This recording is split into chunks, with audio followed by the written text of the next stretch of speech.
Okay, well, we're here to talk about drugs.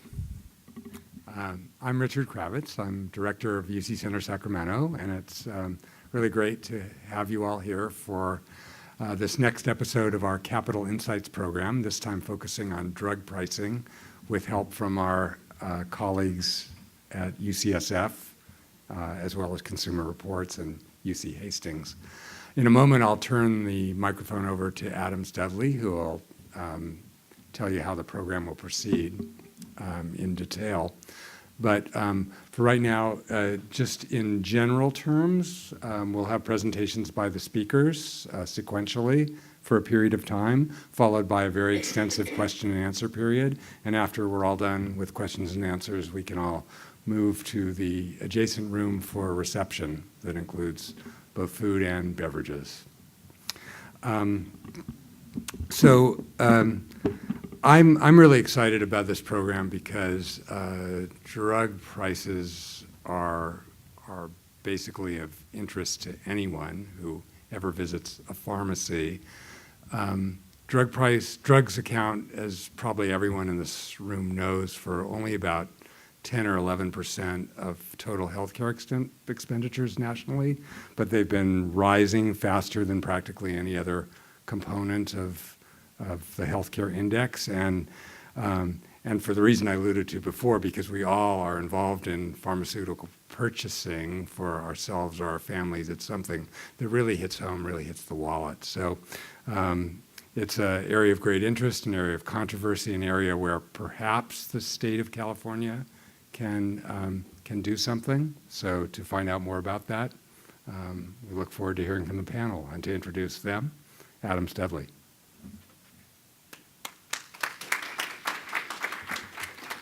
Thanks, Richard, and thanks to the UC Center for having us. As Richard said, I'm Adam Studley. I'm the director of the Center for Healthcare Value at UCSF, and also the associate director of the Philip R. Lee Institute for Health Policy Studies. And we're fortunate today to have a panel that can give you a perspective, can give you multiple different perspectives. So you are going to hear from me, but first you're going to hear from Lisa Gill, who is deputy editor at Consumer Reports and runs their Best Buy Drugs program and many other special projects. And she's going to give you some information about the consumer experience and some thoughts about the consumer perspective on drug prices.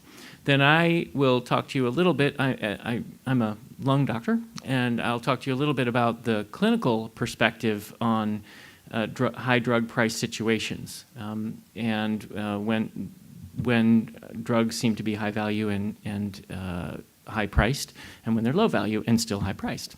And then Robin Feldman is professor of law and director of the Institute for Innovation Law at UC Hastings, and she'll talk to us about how some of the policy decisions that we've made as a society play into the current prices of drugs, and then we'll all talk about options, policy options for changing the current situation. So, Lisa? Thank you all so much for being here. This is really an honor to be invited, and it's an honor to talk about this topic and to really share our work, what we've done at Consumer Reports in the area of pharmaceuticals and pricing and costs. I'm Lisa Gill. I've been at Consumer Reports. I'm working on my 10th year. I'm very proud to say that. And I come to this discussion as a journalist. I do not have a pharmaceutical background or a medical background, but we work intensely with pharmacists, pharmacy organizations, doctors, different evidence-based practice centers to come up with the information I'm going to share with you today. We also have an in-house team of amazing statisticians that also help us arrive at a lot of the good stats. A couple quick things. So, we opened this discussion in thinking about drug prices, but we have been looking at the cost, like the actual, what a person pays out of pocket, because that is, to us, where the first part of this burden or the first part of this story unfolds. Okay. And to set it all up, the first stat that we found was that it's widely reported in the media that it's about $320 billion are spent every year on medications in what's called the ambulatory setting, and that's at a retail pharmacy. But that's the number we refuse to report because it's actually higher than that. It's $424 billion, And that is before all the discounts are paid, all the back and forth, all the bonuses and other rebates and things. So that's how much money flows through the system. And it's not maybe surprising then to learn that according to basically our nationally representative telephone surveys, that half of all adult Americans take an average of 4 to 5 medications, which is a lot. That's just prescription.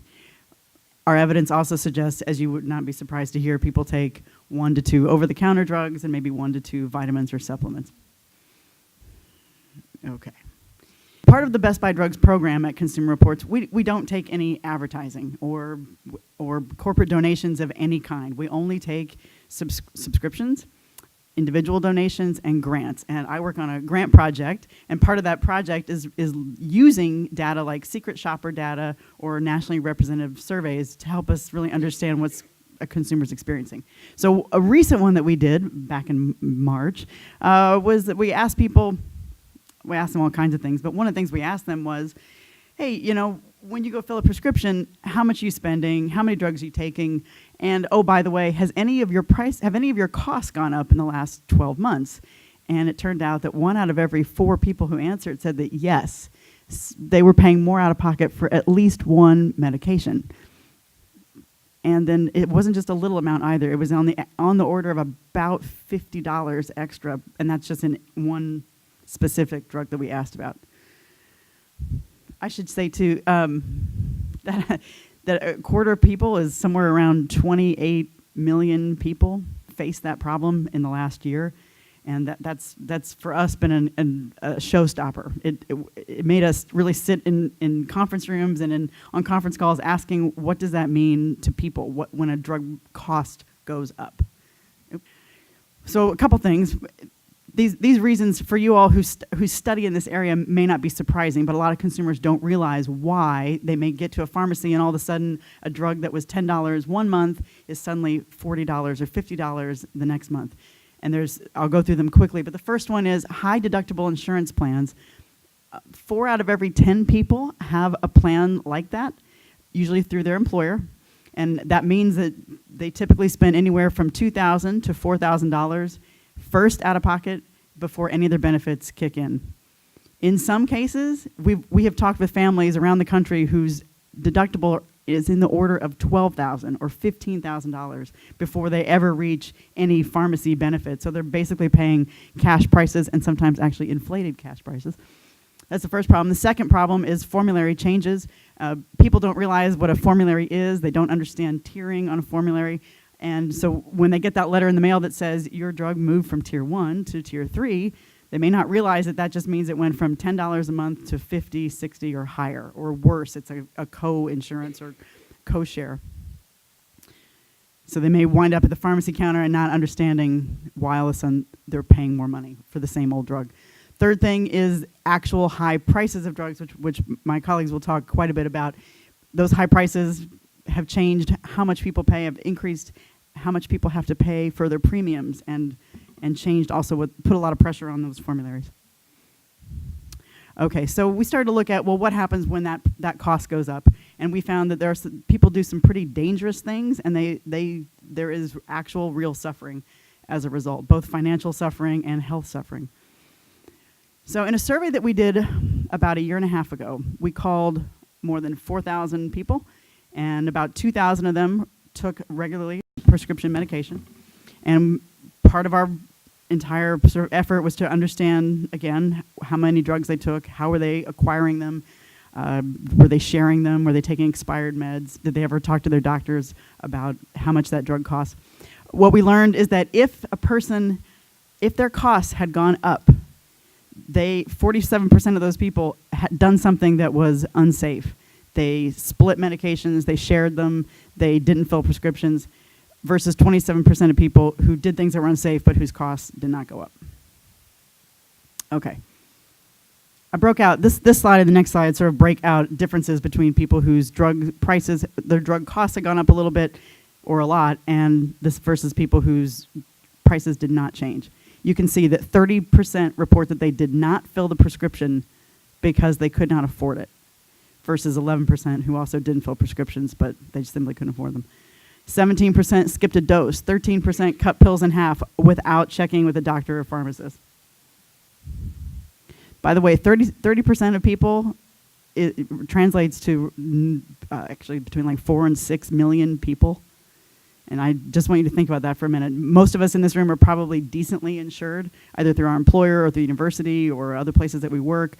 But folks who are trying to purchase medications who cannot afford them and walk away from the counter because they can't afford a drug that they have to take. That's I just can never get over that. It's like a drug that they have to take all the time for something that's probably a life-saving medication, and suddenly they cannot afford it. Okay, this one is not only did they have cost problems, but you could see that when one medication increased, it triggered other issues. People told us they skipped going to doctor visits because the cost was too high. They skipped a test or a procedure, and many more people used the manufactured discount coupons as a result of not being able to afford medications. And if you look at the differences, it's almost double in all cases. All right, the next thing is we asked not just that, but we asked how did a higher drug cost affect your household finances? And the one number that always jumps out at me is how many people had to cut back on necessities like groceries. I only identified groceries, but we asked a lot of other questions. People spent less money on entertainment and meals, as you can imagine. However, they wound up using credit cards much more often if they had one of their drug costs increase. Basically, people had to reshuffle their personal finances in order to afford these meds. So through our work, we try to come up with what we call hacks. These are not systemic solutions to this problem, but we try to give consumers what are some quick things that they could do right now that would help them lower their medication costs. The first one that we determined, and it seems obvious, but it's actually not, and that is simply to make sure that you're only taking the medications that you actually need. Now, for a long time, I thought that sounded kind of ridiculous. I assumed that the things that people took, they are obviously checking in with their doctors or their pharmacists, and that was the deal. But it turns out that when we did another nationally representative survey a couple of months ago, we learned that if people asked their doctor, so not everybody does it, only about half of the people do it, but if they'd ever asked a healthcare provider, hey, can I stop any of my medications? Almost 3/4 of the time, they were able to quit something. The doctor basically deprescribed them. So that is substantial, especially for people that are older, or if you take multiple medications, you know that even going from 5 medications to 4 substantially lowers your risk of any sort of adverse drug event or side effect, and also lowers your cost. So we have taken this on really as a banner issue and trying to make sure that appropriate prescribing is part of this discussion, and making sure that people understand that they may not need something they're taking, and to keep asking. Ask your pharmacist, ask your doctor every time you go to a doctor visit, and also a pharmacy visit. Okay. Second one, this also seems, to me, always seemed obvious, but it's not at all. The cost discussion between a patient and a physician is, I would say, it's an evolving one, but it still has a long way to go. We did an online poll of about 200 internal medicine doctors last year, and we asked all about, well, how do you think about cost? Do you think about it at all? And as you might expect, it's the last thing that they consider, often because they don't know. They'll tell you they don't know what the cost is, and they don't really have time to find out. Well, from a patient standpoint, it also that lack of that discussion means that a patient may walk away with orders for a test or a procedure or a drug and not really know what the cost is until they get to that location, to the hospital, to an outpatient clinic, or to a pharmacy. And that's not the moment to decide what to do. It's really at the moment at the doctor's office. So we've tried to encourage those conversations. They're not always perfect, and it's true the doctors do not have a lot of time to make those phone calls, but they are essential, and we're all going to have to work together to help inform that conversation and make sure that people can afford their treatments. Okay.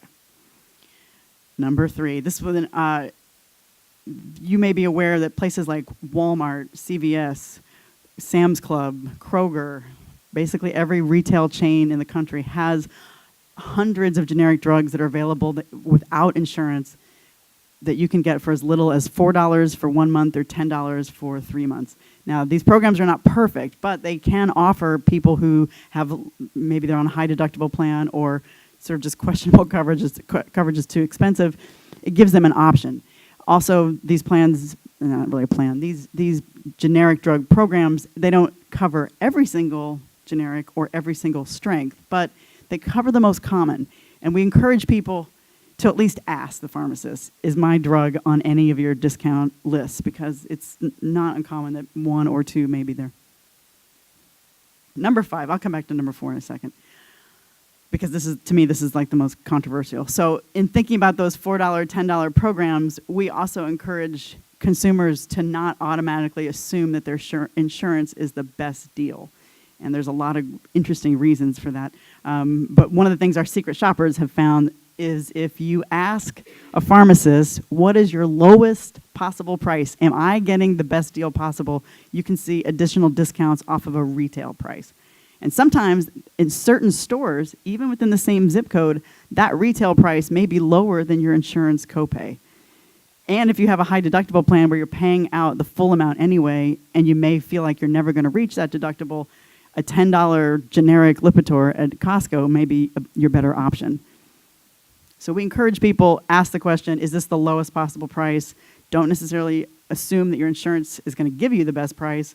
And the third thing on that list is consider using a site like GoodRx or BlinkHealth.com as a comparator site, so that you type in your zip code, you can see, especially GoodRx is quite good at this, you can see across the board what all the different stores in your area charge for the retail price. Okay, now I'm going back to number 4.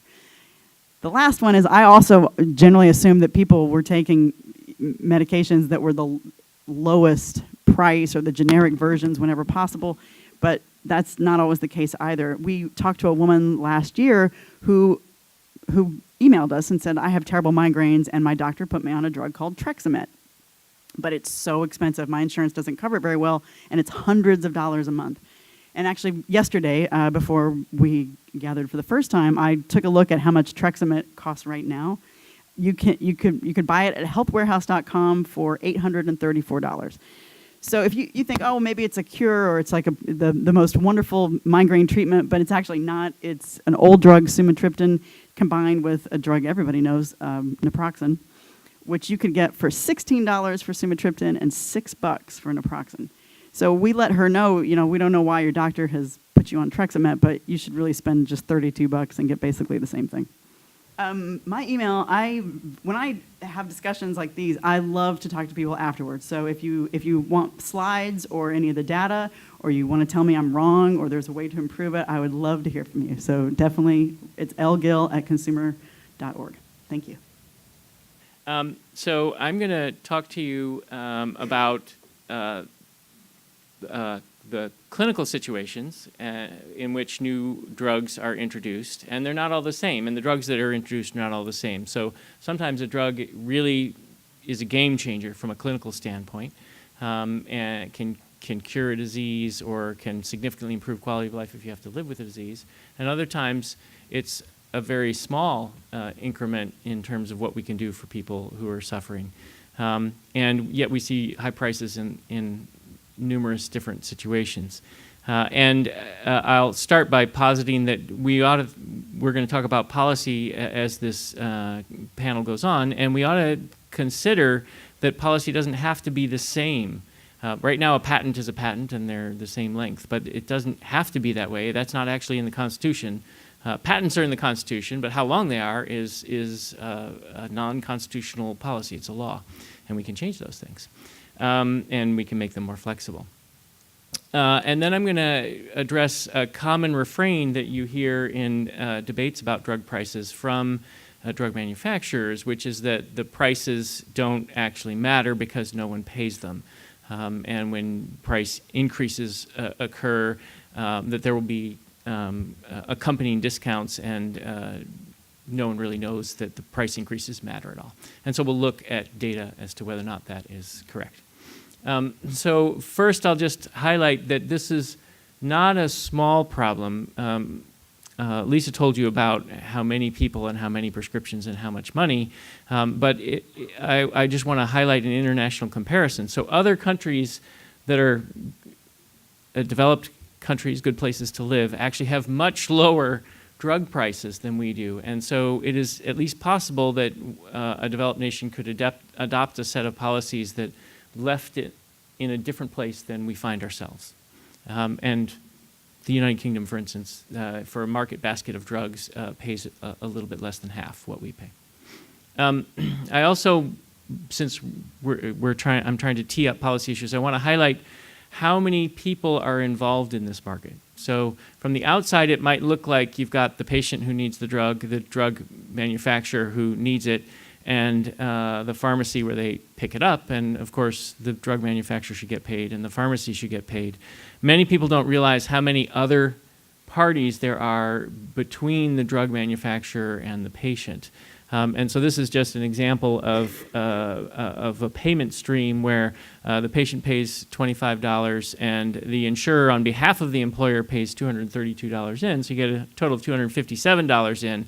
And then it doesn't go, that's not $257 split between the manufacturer and the pharmacy, but rather there's a pharmacy benefit manager in between that gets payments in a variety of forms. The pharmacy gets some payment. There's a drug wholesaler in between, which isn't the same as the pharmacy benefit manager necessarily. And then often there's a rebate to the insurer. Sometimes this gets shared with the employer, and often it stays primarily or entirely with the insurer. So for the money that comes in from really just two parties, the patient and the employer, or if it's a government program, the government, it gets spread out broadly, and we need to keep that in mind as we're thinking about how to address the system. Okay, so now let's look at our clinical situations. This first one, the headline looks bad, $1,000 pill for hepatitis C. And it got a lot of attention, but it may not actually be quite as bad as some other examples that will come later, because this drug was a cure for hepatitis C. So you took what was a chronic disease and you made it go away. If you can imagine the savings, for instance, people may not know that much about hepatitis C, but imagine if you could make all the problems of diabetes just stop. How the potential savings that might be generated down the road if people didn't need to keep checking their blood sugar and didn't have complications where they lost their vision or needed to get checked for losing their vision, or kidney disease or heart attacks, or all the things that can happen. And the chronic problems that develop from hepatitis C are different. You can get liver cancer and cirrhosis, but they're expensive, and you can end up with really expensive things like needing a liver transplant. And so if an innovator can come in and introduce something that cures a disease that has a lot of downstream costs, that there's enormous value to society in their doing that. There's also a problem for them in trying to recoup their costs of developing a drug, and that is, if you come up with a cure, then you sort of work yourself out of a job, because you fix the people that are the market that you were trying to get into. And so if you are going to recoup your costs, you actually need to recoup them up front. And so what you ended up seeing was the decision by the manufacturer of the new drug that to recoup their investment, they were going to price it at $84,000 for the treatment. As it turned out, it was a 12-week treatment, 7 days a week. That's 84 days. And so it came out to exactly $1,000 a pill, and that's what led to the headlines. I'm not saying that it was right, or that being at $84,000 for that treatment course is the right place, or reflects optimal policy decisions. I'm just saying that, at least in this case, while we're paying a lot, we're also getting a lot. That contrasts with some other conditions or some other situations that we see in healthcare today. So the amount that we're paying, the dollars we're paying per year of life saved in cancer drugs, has increased substantially over the last 10 years, really over the last 20 years, now to the point where some drugs that we're seeing on the far right, that's time on the x-axis, and some drugs to the far right, we're paying over $500,000 per year of life saved. And if we adopted that kind of approach to paying for drugs broadly, since that's much more than the average person makes, their economic output per year of life lived, there's no way that this can be affordable.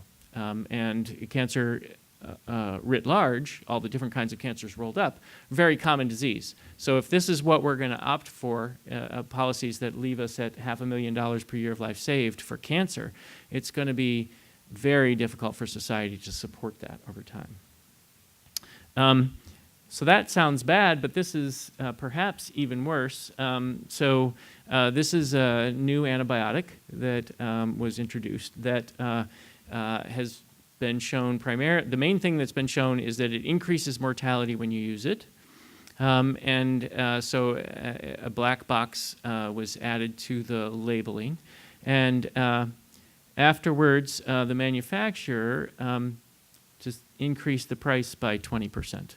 So it's the rare market where a major defect, one as bad as you'll kill your customer, can be identified and widely reported, and the solution is to raise the price. I don't know what the thinking was, but perhaps it went something along the lines of, well, we're not going to sell as much of this now, so if we're going to recoup our investment, we need to raise the price.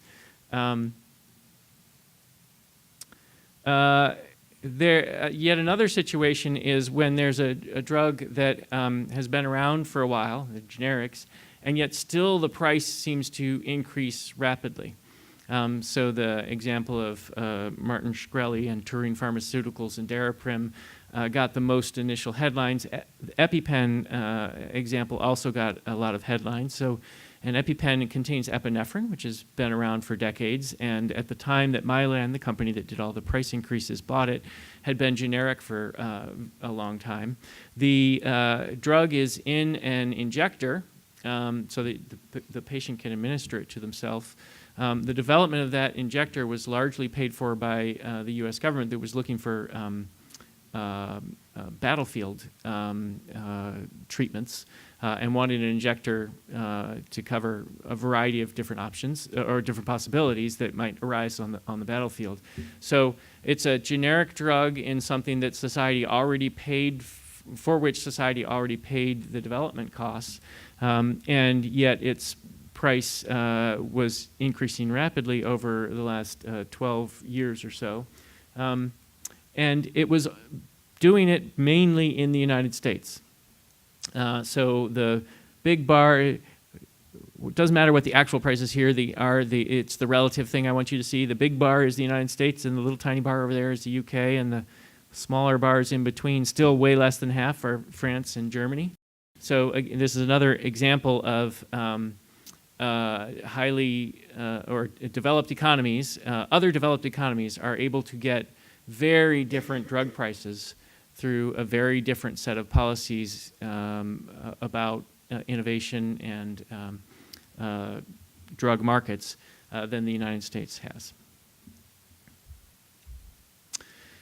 A thing that gets far less attention, but actually is even bigger in percentage terms, and often, if it got attention, would seem even more outrageous, is that hospitals buy lots of drugs, and if drugs that hospitals use get in short supply, there are rapid, very large increases in prices to purchase them. If this were batteries after a hurricane in Texas or Florida, well, I mean, you saw the people who raised the price of their milk and water get excoriated on national TV after the hurricane in Texas. But they were raising the prices 50% or 75%.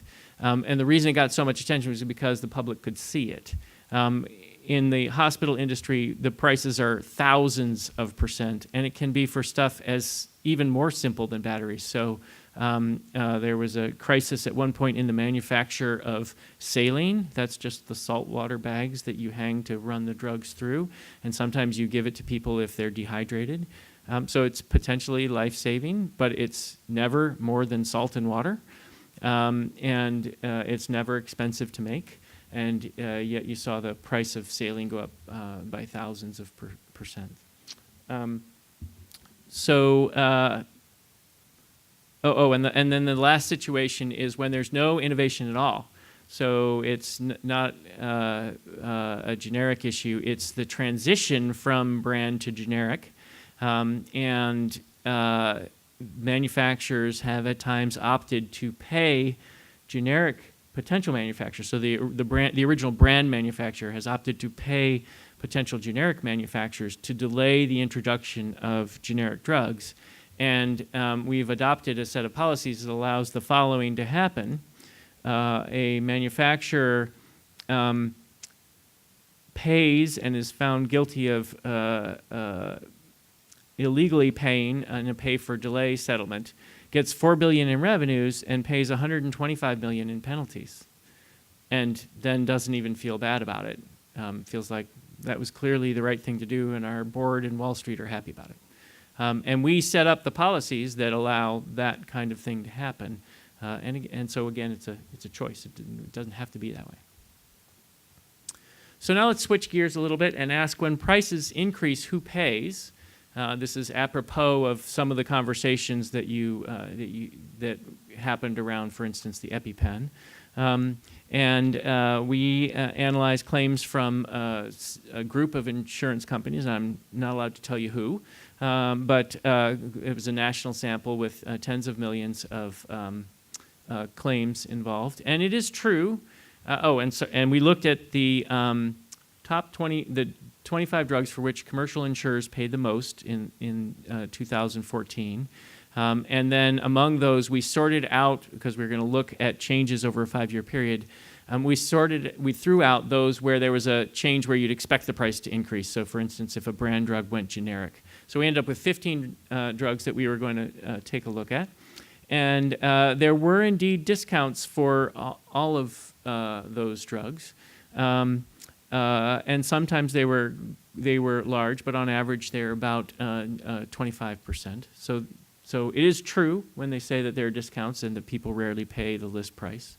However, if you look at changes in list price and changes in what is paid, the red line is change in the list. I'm sorry, the blue line is the change in the list price, and the red line is the change in the sum of what the consumer paid, what the patient paid, and what their insurer paid, after discounts and after rebates.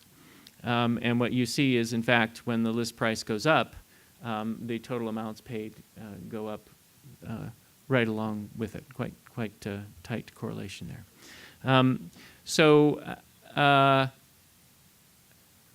It's a topic that's, the prices are a topic that we need to talk a lot about, but not all the situations are the same.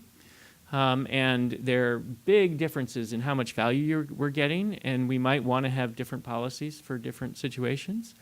But when we do talk about it, we ought to talk about it openly and honestly and with transparency as much as possible. And one of the things that we've learned, I should have highlighted, I suppose, it was difficult to get all those prices that you just saw, because we have, again, a set of rules that allow people to not be transparent about what their prices are. So it's a part of the market that's difficult to respond to and manage. But when we do talk about it, we should try as much as possible to be honest about things. And it's clear that list prices matter a lot. And that was for people with insurance, by the way. So obviously, people who don't have insurance, the list price is what they pay. So there really probably isn't any part of the market where the list price doesn't matter a lot and where changes in the list price don't matter a lot. So thank you. And Robin? It's nice to be here. I'm Professor Robin Feldman.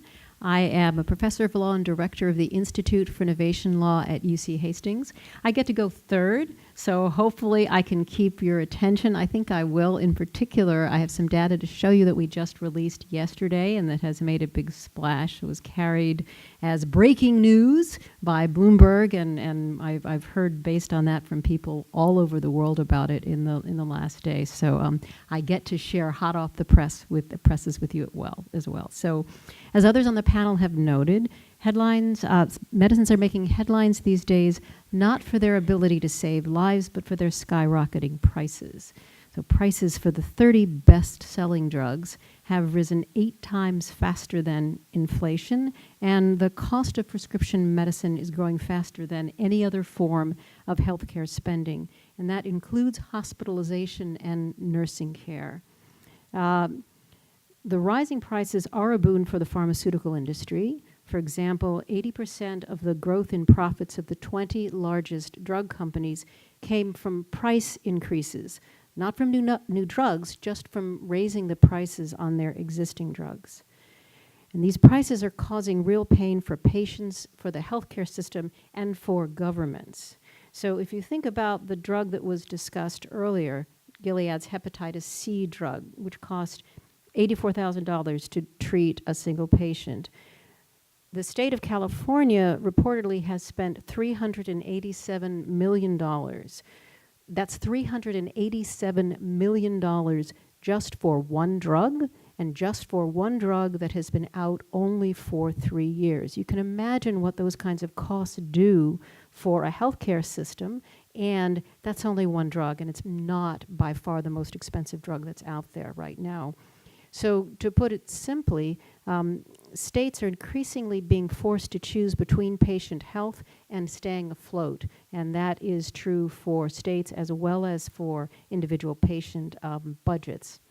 This is a complex issue, but there are key drivers.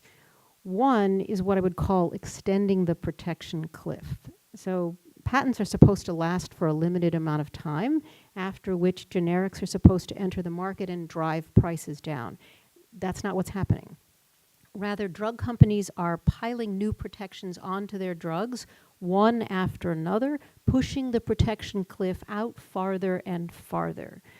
So I released yesterday a comprehensive study analyzing all drugs on the market between 2005 and 2015, and tracking every time a company extended its protection cliff on any drug. And the results were stunning. Rather than creating new medicines, drug companies are largely recycling and repurposing older ones. So, across that period of time, 2005 to 2015, 77% of the drugs associated with new patents were not new drugs coming on the market, they were existing drugs.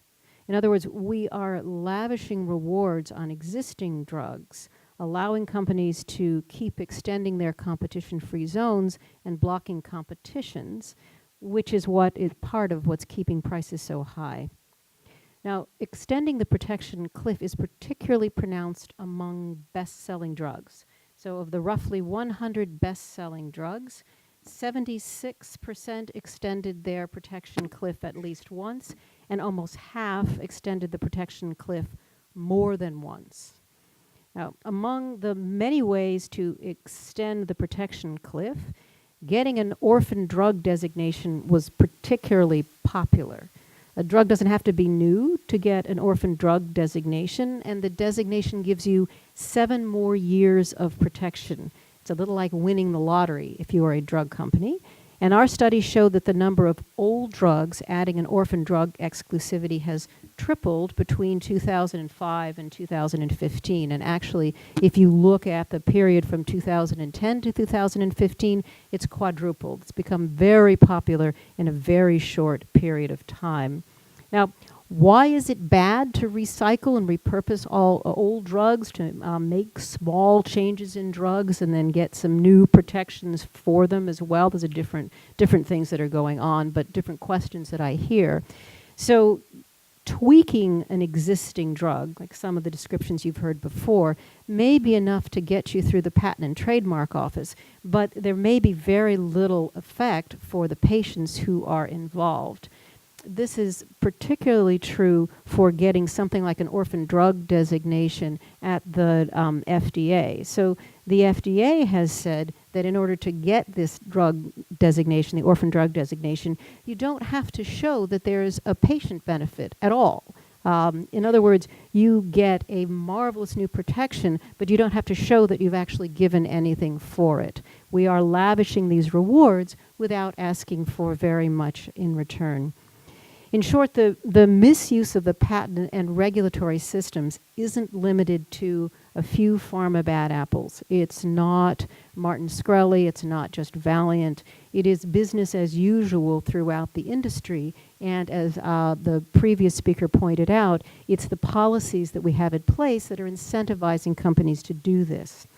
Prices stay high because companies extend the protection cliff and block competition. A second key driver is what I would call formulary and rebate games.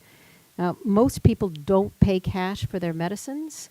Most people have some form of health insurance. So the actual price paid for a drug, that is what the patient pays and what the plan pays, is usually determined by third-party intermediaries. You've heard them referred to as PBMs. And that's true for private plans like Kaiser and Cigna, and for Medicare plans administered by state governments. It's true for health plans that cover government employees, and for private companies that self-insure like Google and Walmart. Now, these pricing contracts are incredibly complex, and they are highly secretive. The entities paying the bills, such as Kaiser or Walmart, don't know what they are actually paying for each drug. And that's because the entity paying generally just gets a rebate check at the end of the year covering multiple drugs. So those paying have no idea. And more than that, they're not permitted to know the individual price of the drugs. There are gag rules in the intermediary contracts, and I have talked to companies that have tried to negotiate their way around these gag rules, even asking just for permission to have auditors look at them, and the answer has been absolutely not. We won't allow you to have information on what the per drug price is. However, the details of these contracts are just beginning to spill out in court cases, and from these we can tease out a series of games to keep cheaper competitors out of the market. So the cheaper drugs are either excluded from the formulary, meaning you can't get reimbursed, or they're disadvantaged in a number of ways. Now, these secret drug deals are the opposite of what we want for society and for patients. A third key factor is consolidation in various healthcare industries. That includes the hospital industry, the generic drug industry, and the third-party intermediary industry, the PBMs I just mentioned. There are only 3 major PBMs in the country. When there aren't many players in an industry, consumers always suffer, and that is what we're seeing now. So I'd like to step back for a minute and say, what can the states do?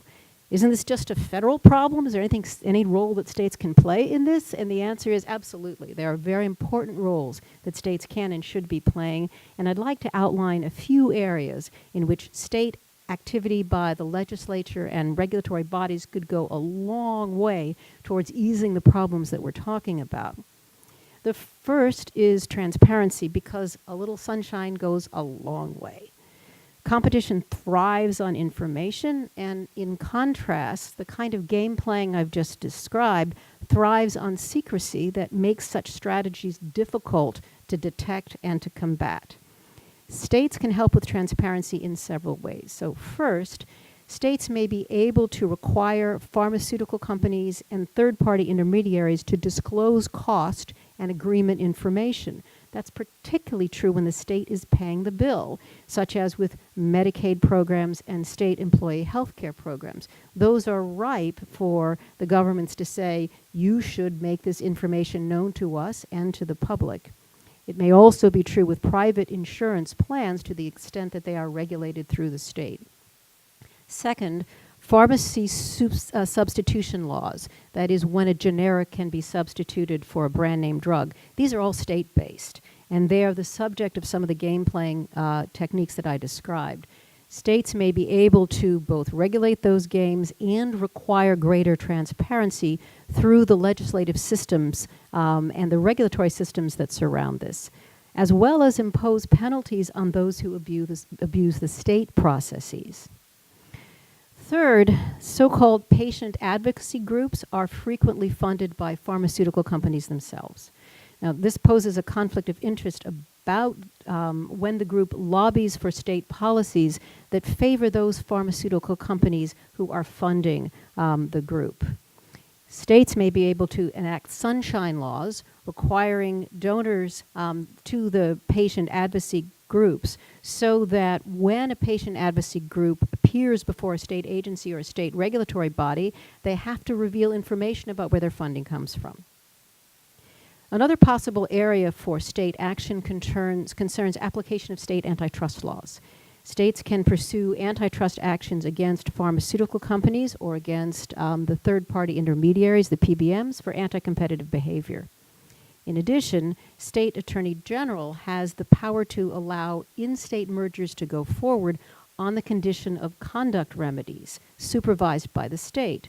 So those remedies can, in turn, include transparency requirements and competition requirements. There's a lot of power in the State House. Some of these state actions that I have mentioned touch on issues of federalism, that is, the extent to which state action may be circumscribed by federal activity. This is a devilishly difficult area that I promise I'm not going to describe right now, but I do want to say I'm happy to recommend resources that would be helpful for any of you who are contemplating and trying to understand this area. And finally, here is a list of selected works of mine on the topic of pharmaceutical pricing games. I'm happy to share if it's helpful to anyone. I would like to end on just one final note. The drug pricing is causing real pain for patients and for state and local government budgets, and states really do have a critical role to play in this arena. We need you. Thank you very much. Thank you very much to our panelists. Thank you to the audience for your questions. And I'd ask, you've been such an excellent audience so far. Just one more thing to ask of you is that you let the panelists migrate to the reception and bring your questions in there, and let's all get let together. them clean up.